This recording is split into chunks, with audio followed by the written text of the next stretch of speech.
Adam Hill and Heidi Fang here from the Las Vegas Review-Journal, where UFC 235 wrapped up just behind us here at the David Copperfield Theater at the MGM Grand.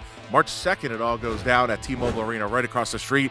And Heidi, a little bit of an appetizer here for the event, as we got to hear from all of the main combatants today at the MGM Grand. Right, it's good to see a few of the guys back in action. Like, you know, we have Cody Garbrandt coming back to the fold. Then you have Ben Askren sitting there and making the most of his opportunity on the mic as a UFC fighter. What a moment for him that must have been. They even had some back and forth with Dana White. I thought that was pretty interesting. Not many of the fighters have back and forth with the president of the company, but Ben Askren held nothing back. It was great to see him there. Yeah, and we've been all waiting for that for a long time. Ben Askren in the UFC, a lot of back and forth between Ben and Dana White in the media over the years, but now Ben Askren is a UFC fighter. But it was Jon Jones, the headliner, the light heavyweight champion, fresh off his Nevada Athletic Commission licensing hearing the other day. He was cleared. He can fight. He can defend the title against Anthony Smith, and we got to hear from Jon Jones today. I'm excited that the whole thing's over. It was a 4-hour hearing. I learned a lot about what's happening in my body. It's good to know that I'm not the only athlete going through this. It's definitely the most high-profile case in the country right now. But and I want to drive that home every time. That these picograms give me no performance-enhancing benefits. I have USADA, VADA, and Nevada, all three drug testing me for the remainder of this year. But I have no problem being in this position. I think through all the testing, I'll be vindicated, and we'll all be educated. So that's the headliner, Jon Jones, in the main event, as we said, against Anthony Smith. So we got to hear from Jon. But, there's another title fight on the card as well. Tyron Woodley, the welterweight champion, he'll defend the belt against Kamaru Usman. And we got to hear from them today as well. Yeah, it was pretty entertaining, Adam. It's not too often we get to see two fighters engage like that and to keep it fresh the entire time. I mean, they must have gone back and forth for 10 minutes. And don't forget, ladies love Cool James, LL Cool J. That's pretty much what Woodley said. It was a highlight. Yeah, he definitely said he was trying to channel LL Cool J.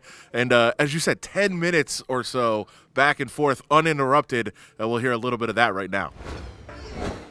Brother, watch the people that said that before. Everybody that said that before, they ate the canvas.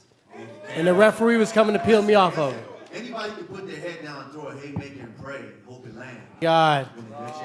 Here come LL Cool J. LL Cool J. You know what I'm gonna tell you? Let me get my chapstick. You know what I'm gonna tell you? You've been a good champ, man. And I'm gonna come to you and I'm gonna tell you, sit down somewhere, bro. So Tyron Woodley putting his belt on the line. His good friend Ben Askren from all the way back in their college wrestling days, he is in the UFC now. And he was up on stage. Really, it's been a long time since Ben Askren was in the public eye here. He's been fighting over in Asia, undefeated fighter. And this was kind of an introduction for Ben Askren. Right, and Robbie Lawler will be no easy feat in the octagon to get past. So that fight, I'm really looking forward to how the matchup plays out. But Askren kind of was already calling his shots with Usman, saying they had some kind of squabble backstage. He tried attacking me 20 minutes ago. Listen, I knew this dude. We trained together at the Olympic Training Center. He was Marty then. I didn't even come at him when I got to UFC because I liked him. I thought he was a good dude. And so I said, listen, this is an opportunity. I'm here to fight the best guys. He's pretty good at fighting. So let's get in there for the title. And so obviously, I put the full weight of what I could behind him. Obviously, he doesn't like his old name. But that was what he went by. And so I don't know what his issue is with it. I wasn't even really trying to insult him. That was just how I knew the man.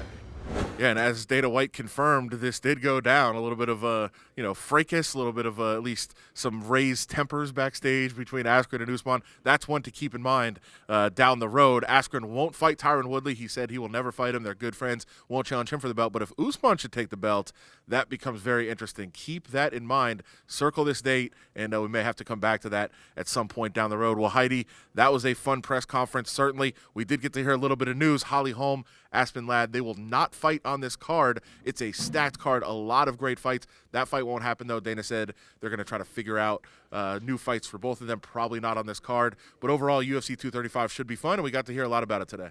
Definitely so, and I'm looking forward to finding out who that last fight will be on the pay-per-view card, and we'll make sure to update you as soon as we find out on that news. Yeah, and Dana White did sit down with us after the press conference, covered a couple of different topics with him about what is going on from Jon Jones throughout this card and the New England Patriots, his beloved New England Patriots. We got to hear from him about that, so make sure you check out that video as well.